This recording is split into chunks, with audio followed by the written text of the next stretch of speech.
When, all right, let's think about this. When you come in here, you're thinking about sensory and emotional images. What kind of things come into your mind when you're thinking sensory and emotional images? Are you thinking, come on in, oh my God, hi guys, come on in, we got 2 spots right here. They're lowering your odds, guys. Dang it! Please fill out a raffle ticket for I Need My Monster. Anybody want one of these? Anybody else? A clementine, and then we have candy fair as well. You prefer candy? Anybody else? No? We're good? Did you guys decide to come in? Come on. Thanks for the power cord, man. Anything else, man? I'm there. All right. I know you're there for us. Do you guys want a clementine on your way by? No, it's your sensory imaging. All right, okay. Please fill out a raffle ticket. Thank you. Kind of wait. Okay. When you think of sensory or emotional imaging, Fran, what comes into your mind? Are we supposed to belt here on these raffles? We may well take a trip. When you think of that, what do you think of? Well, let me just kind of do a little think about it. Sometimes, and you know how when you smell something, it'll take you to another place, or a certain memory that you have. I can be in a store, and sometimes when I smell somebody who has on Old Spice, it takes me to my childhood when my dad would get up, and in the morning he would have shaved, and he would have on his t-shirt, his white t-shirt, he'd have on his dress pants because he's getting ready to go to work, and I'd be messing around trying to get to the bathroom because we only had one bathroom. And here was Dad, and he's in there, and he's putting on his Old Spice, and he smells so good. And he's humming, because he was a hummer. He wasn't much of a singer, but he was a big hummer. And he'd be humming, and I'd be thinking, and the next thing I knew is that Dad was gonna come out, and he was gonna go in, and he was gonna start breakfast in the kitchen. So when I smell Old Spice, I have all kinds, floods and floods of mental images. Because first of all, I'm feeling happy, because it reminds me of my dad, and he always made me happy. Secondly, I'm almost feeling hungry because I know there's bacon coming, and maybe some oatmeal. And I have no idea why, but I always have oatmeal with bacon in it, and I don't know. But it takes me back to this mental image and this childhood memory that is just a treasure for me. So when I have a certain smell that takes you, maybe it's coconut oil, and I'm thinking about when Jim and I went on our 20th wedding anniversary to Barbados, and I'm taken back to that, and I think of the beach and the sea. And so I think each of us have these mental images that are provided through this little olfactory that we get right here. And it takes us into another place and gives us a lot more sensory imaging than just the smell of what we were encountering. So today, I would like, a lot of our kids come to us unable to express the story I just related to you about their dad or whoever at their house, or what that smell made them think of. And we need to lay a foundation for that. We need to embed those experiences for them in a vocabulary that they can translate into not just their reading, but their writing and everything else. So you're gonna have, in your folder, you're gonna have a template that looks like this. And so you don't have to get it out yet. You have a clean template that you don't have to worry about. But I'm going to give you this template to work on because I want you to have an experience, a sensory experience. And one of the experiences is going to be, there's actually also in your folder is this cute little teacher tested, tried and true, different activities. And I bet they're without a doubt, you're our master teachers and you have done this a million times. But like what Marilyn did this morning with the sorting activities, I've done that over and over, but you know what, I haven't done it in a long time, I've forgotten about it. So every now and then what we're trying to do is just jog your memory and say, oh yeah, I did do that. And you know, Dana, I think we did this a lot, and probably Lindsay, you did too with primary grades. We do a lot of touch, smell, taste, I mean, that's my favorite unit, actually, I love that unit. Oh, my very favorite. And we always had the boxes, you know, the guess what box, where you put something in. Now, this usually for me happened right around Halloween, and I would put like sticky stuff in there. There were some kind of eyeballs you could put in here, they were all slimy, slashy. So I would put those in, and the kids, of course, couldn't look, but they would feel, and they would tell us what it felt like. Sometimes we would even record that, but this might be a sensory box. Then you've got your mystery envelope. What is in the mystery envelope? You do not get to look, you just get to feel. So if I let you pass this around, do not look, just feel. See if you can think what you think is in there. Okay, so what we're gonna do now, this is a lead in to an activity that I think you'll probably enjoy. And we've got probably, I'm an over planner, I admit it. I probably have 16 of these bags in here. And in each bag, there's a different smell, a different aroma. And so what I'd like you to do is I'd like for you to take the sensogram, and you can go ahead and write on this one. And if you feel like you're gonna be an overachiever and you would like to do two, you can split your sensogram in half, and maybe you wanna share with your neighbor and do one bag and then do another bag. So what I'd like you to do is take out two sensogram. I mean, I don't know, you know, I don't. And as you do this, we're not going to be using it as a book today. We're going to use it instead for a sensory experience. So if you wanted to use this with a book, it's already set up for you. But for today, I'd like you to just think of it in terms of a sensory experience. So when you open your little bag and you take a sniff, I want you to jot down what it makes you think of. Okay, we're not going to spend a lot of time on this, but I just kind of want you to do it. Just because I spent all that time putting those things on the cotton balls in the bag. So I just kind of want everybody to do it. So, all right, so let's give you a chance right now. Go ahead and get started. Open your bag. Take a sniff. Just a sniff. Oh, you can just put your head in here and sniff. God's not blue, so you're okay.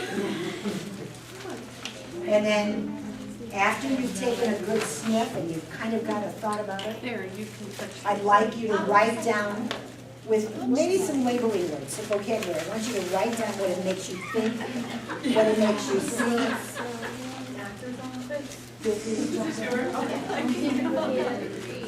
What it makes you know. Like, you know, does anybody have coconut oil? Anybody have coconut? I don't know. I smell like I'm trying something. You know you're supposed to have coconut. You gotta know. This is something fun to do with kids. Oh, I had to sign in something and all. I have no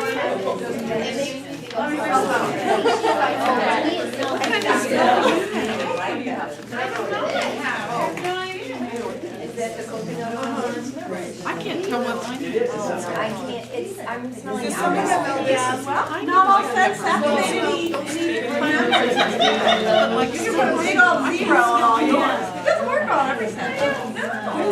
There's one Yeah, that's strong, but I couldn't tell you what. But it's not a smell. You can talk to your friends. Or you can steal your friend with your lighters. If you're not sure about yours, what have you got? I think it's more like conversation. That's what it triggers. Evergreen.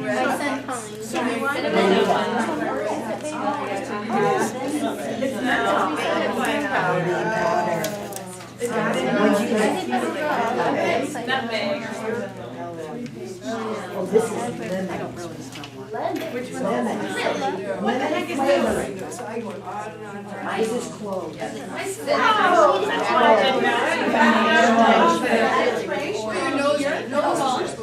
Okay, so it would seem to me that in reality, we need stronger smells. Some are pretty good, some are not My so nose good. is not reliable, though. Well, and you know what, we're gonna find that with kids. Sometimes kids aren't gonna be able to smell, and that's why it's really good to have Yeah, we're conversations together. like, but cooking spices, yeah, like almond oil and. Yes. Well, vanilla, I had vanilla, Vanilla. I have cinnamon, I have lemon, I have lime, Right, peppermint. peppermint, that was the PM. Peppermint, yeah, there you go. That was- Progress monitor. That was it. Progress monitor. Is it true though, after strong smells, your Well, and sense of BP smell is goes definitely away? good. Yeah, right, after about I 20 don't minutes. know. I think that's true. What? 20 What minutes. is it? What? I thought after you've smelled like 3 distinct different smells, You like can't your sense smell of anything. smell. That It's they all blurred, learned they that. all smell. Oh, Sort of okay. neutralizes So I was it. just Well, curious. and maybe that's why I couldn't That smell would it. be- It's like- Kinda like raspberry. I had the clementine. Are you on my Clement? hand. I did. When I was holding the back of my hand, the Yeah. Clementine on your hands. Well, the clementine was such a Overpowered. strong. You gotta clean your house. How do you clean your nose? Clean your nose. Okay. coffee beans. Now, Coffee. No, you do. I mean, don't stick them up there. What does this When you go to like the department stores and you're smelling perfume, they have coffee beans. They do? Really? Yeah. to absorb the odor. Just like the No, cracker. for you to smell the coffee. clear It's your like, palate. it's Oh. like the cracker at wine Like in tasting. Yeah. wine tastings, when you eat crackers. Right. Okay, That's true. all right, now we actually have to kind of move along. All right. Gotta get So- control of this group. As much as I love this conversation, and this dialogue is really good, but we need to kind of move along. So my question to you is, do you see how this could be helpful in a classroom setting? You see how, especially with kinders or first graders, that this is a real basic experience. And if you're giving them too many senses to deal with at once, it's overwhelming for some kids, depending on what school we're at and that kind of thing. You just need a basic experience. And so this is one of the sensograms, and we've got a couple of them in there that you're gonna get to see. But I'd like to move along, unless you have questions. Are we good? So my question is, so Yes, ma'am. then you let them experience this and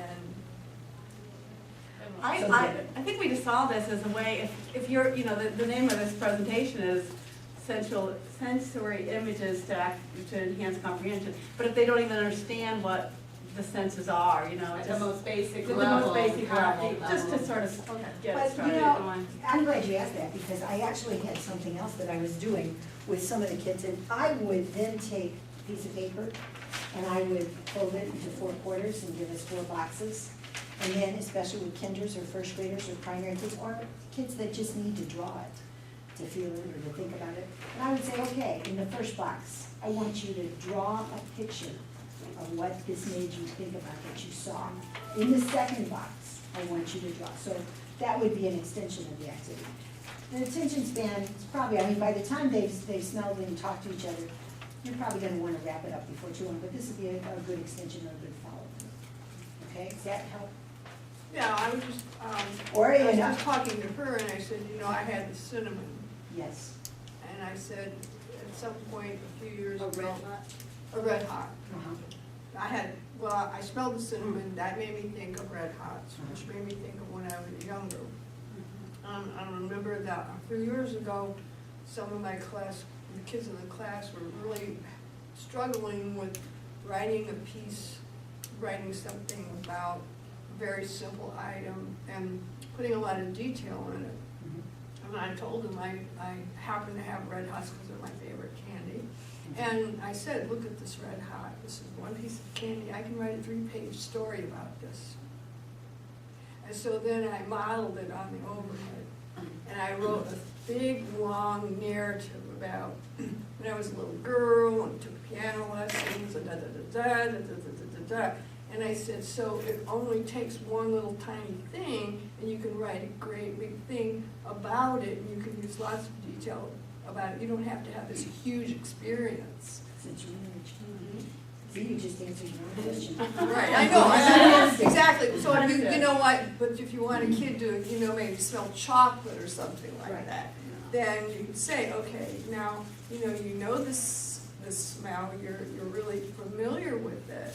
And now can you maybe think of an experience that you had? So that's what I'm asking, That's is a this great what you're idea. meaning?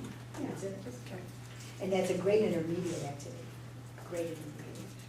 Actually, second, third, fourth. You guys have anything that can get 6th grade boys to smell themselves after? Yeah, I don't know how you're gonna capture that in a day. Okay, we're gonna move right along, and we'll come back to that question. Let me know. Okay. Do I need to turn anything off, or are we good? We're good. Okay. So ultimately, laying this foundation, eventually we'll move kids into enhancing their comprehension, starting at the basic level and moving into text. We like this quote by Gary Paulson, who wrote Hatchet. If books could have more, give more, be more, show more, they would still need readers who bring to them sound and smell and light and all the rest that can't be in books. The book needs you. So in Mosaic of Thought, the big ideas presented by Zimmerman and by Keene were that creating images makes text more memorable, and text comes alive through the creation of sensory and emotional images. And we've talked a lot about senses, but the emotional images part is the emotion of the heart. The memories you get, the warm fuzzies, or the tears you get when you read something or listen to a song.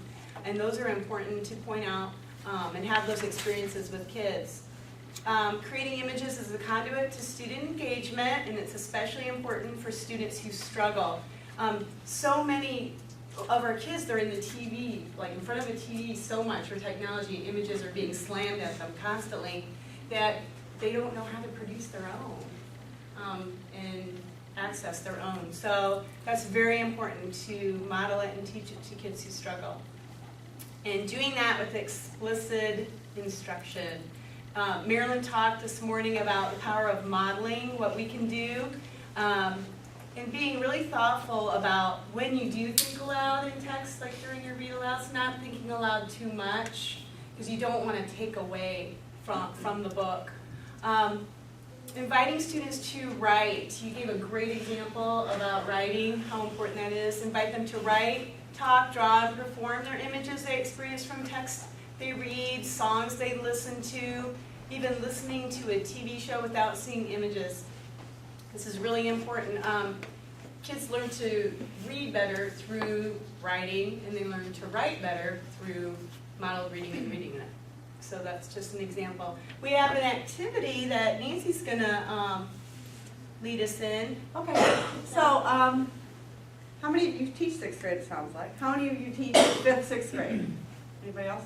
Okay, so this particular song may not be appropriate for some of you who teach younger kids, but just in general, the idea of using songs to teach the idea of how we activate mental images and how they can help us understand things more. Again, you eventually are going to take this to text they read, but if they aren't yet understanding the whole idea of activating a mental image, there's so many ways to do it. And this is a song by a man named Randy Stonehill, and one thing I think is fun to do with kids if they listen to music, this has lyrics, but some don't.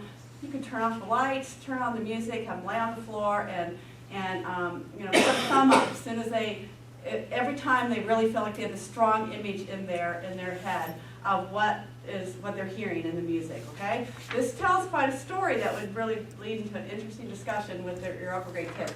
So right now I'm not going to make you lay on the floor, but just close your eyes, listen to this song, and you don't need to lift your thumb, but just draw on your mental images. Get a TV going in your brain TV, turn it on and get a show going about this song.